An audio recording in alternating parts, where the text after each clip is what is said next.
So I don't know if you guys have seen it. There is a show on Netflix called Adolescence. And Adolescence, in a nutshell, is a story of a young man. This is the young man right here in the movie, in the show. He is accused of a brutal crime, the killing of a young girl his age. He's about 13 or 14 years old. He is accused of killing this young girl, right?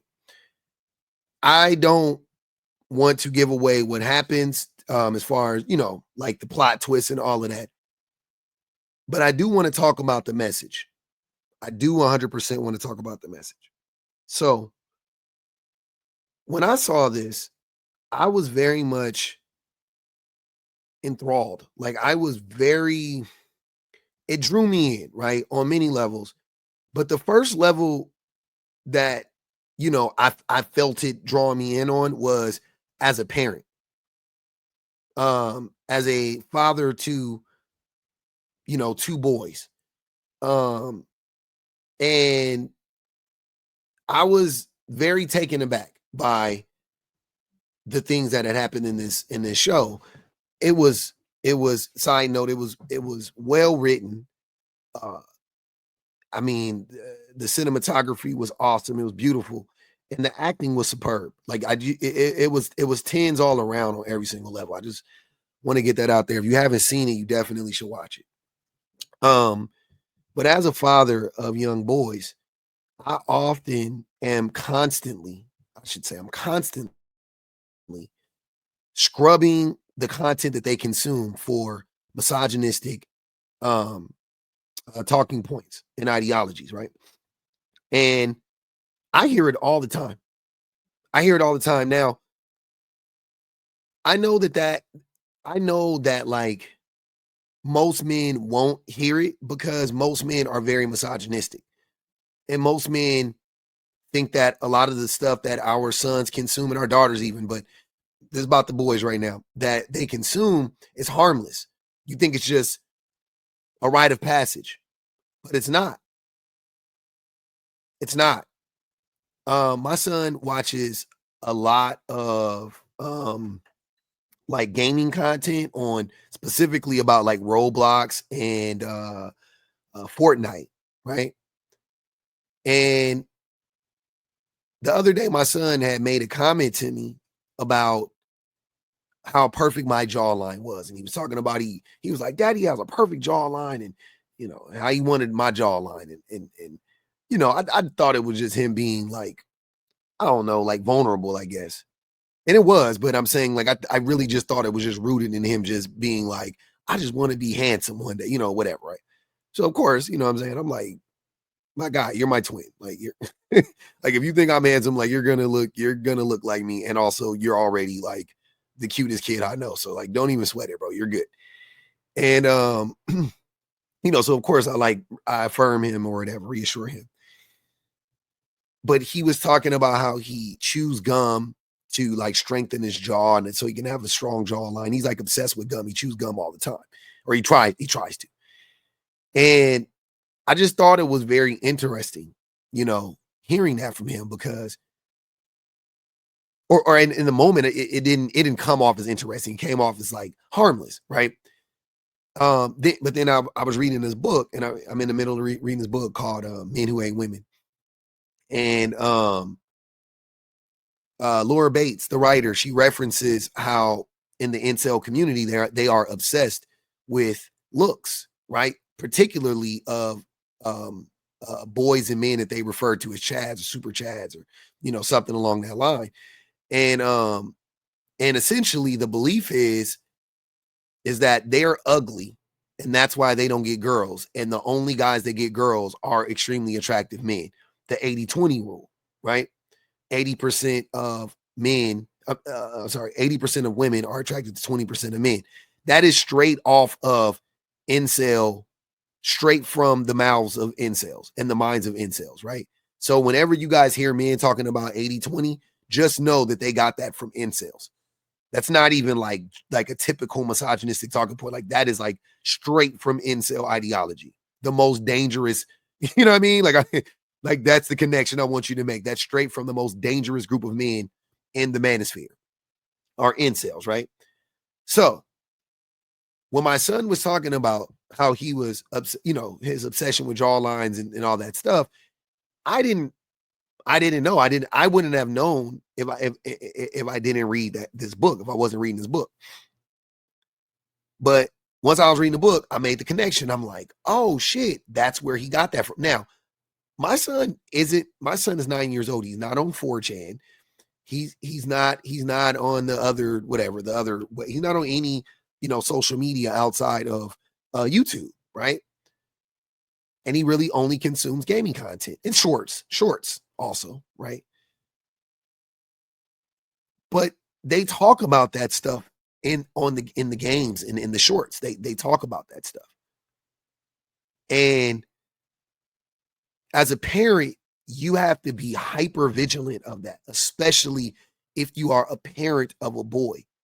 Because in this show, Adolescence, for an example, in this show, Adolescence, this boy was radicalized online.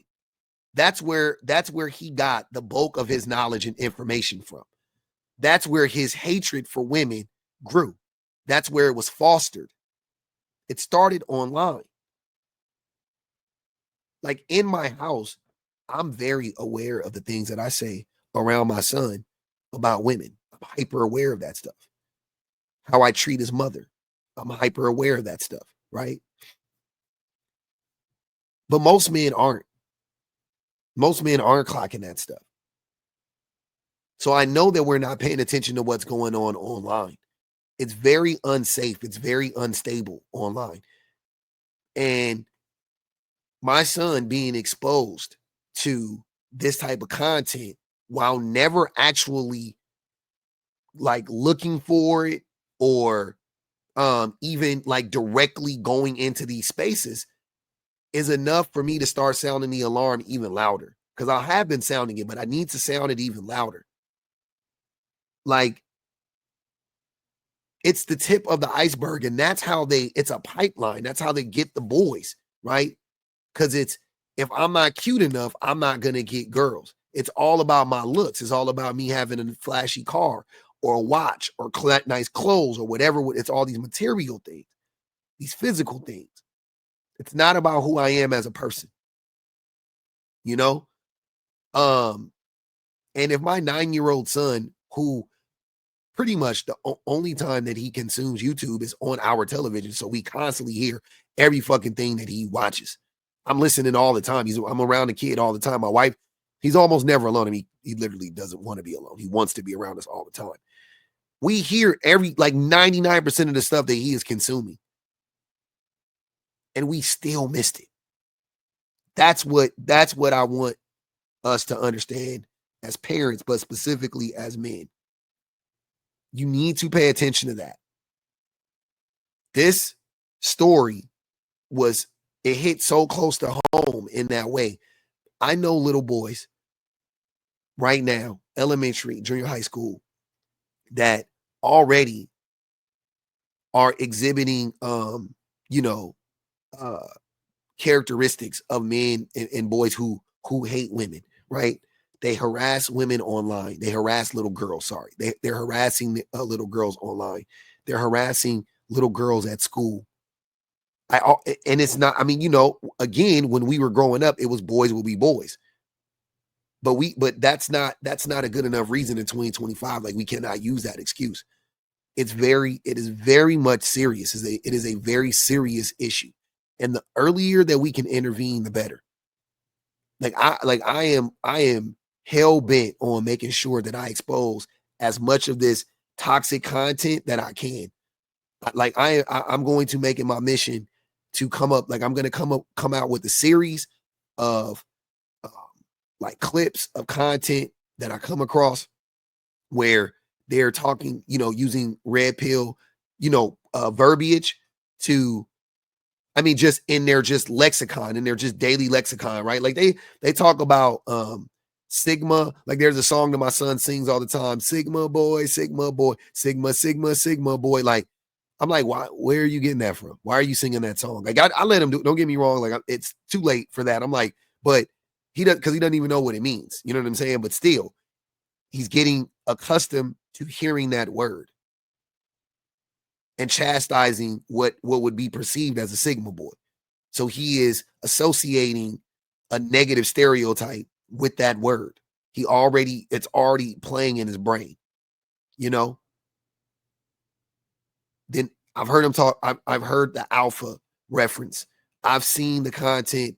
I've heard the content of how they, um, uh, like the gamers go into the games and they just focus on like, killing the characters of people that they know are girls. You know what I'm saying? Like, oh, that's a girl, and then they go and like kill her in the game. You know what I mean? I've seen that before. Like this is crazy, right? Our boys are being radicalized online left and right, and nobody is paying attention. Like nobody is paying attention. And of course I blame the content creators to some extent. Of course you can blame the platforms to some extent, but in reality, it is up to the parents, right? Now, me, the way that I go about it is like this. I let my son listen to as much and consume as much stuff that I feel like is on his level as possible, good or bad, because I want him to come across the bad content while I'm there. I would rather he come across it while I'm there than while I'm not there, because now I can address it. Now I can have a conversation. Now he gets to hear his daddy say, "That's stupid." What? That's dumb. Girls are smart too. Girls can do whatever boys can do too. You know what I mean? What? Why are they going in there killing girls? Like, what? That's stupid as fuck. That's so dumb. That's violent as hell. Why would you want to hurt girl? Like, I get to address it in real time. I get to ask him what is his feelings about that. What do you feel when you hear that? Right?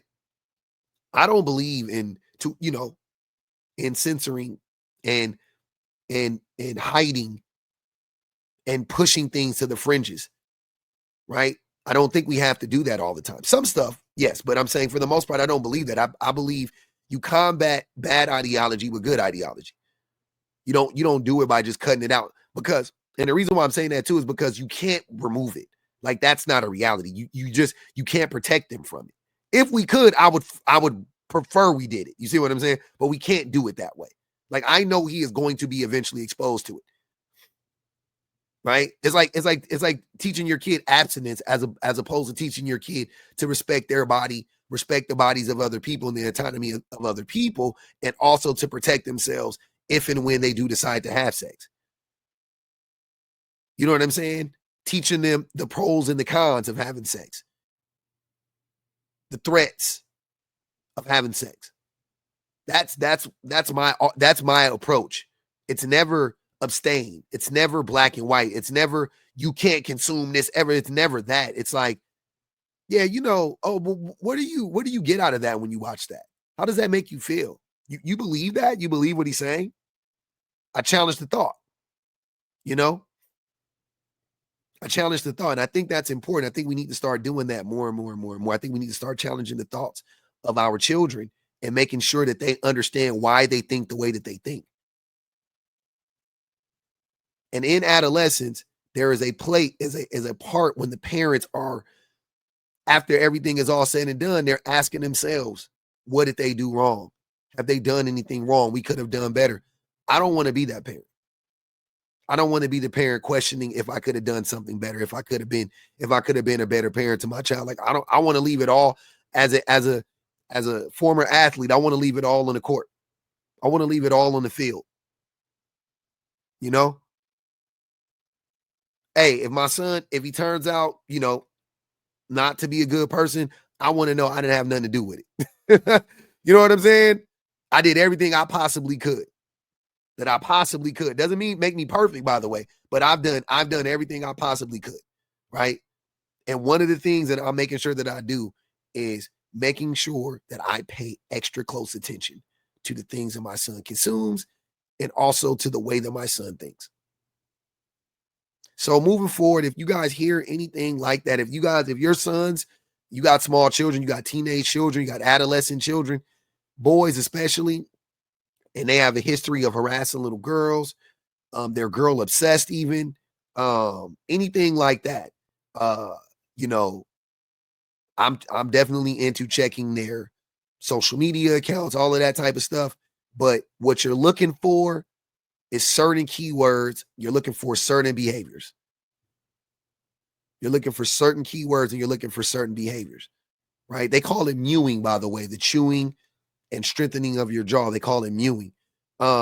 Being obsessed with their looks, being obsessed with the looks of other girls, being upset at girls, watching content, interactions between boys and girls and men and women, and then being mad at the girls and things of that nature. It's just stuff like that. Them isolating themselves from you, cutting themselves off from you, hiding from you, wanting to be in their room all the time. Like these are things that I'm like hyper aware of, paying very close attention to, right? And I know it's hard. You got to give your kids space, but at the same time, you need to protect them, even from themselves.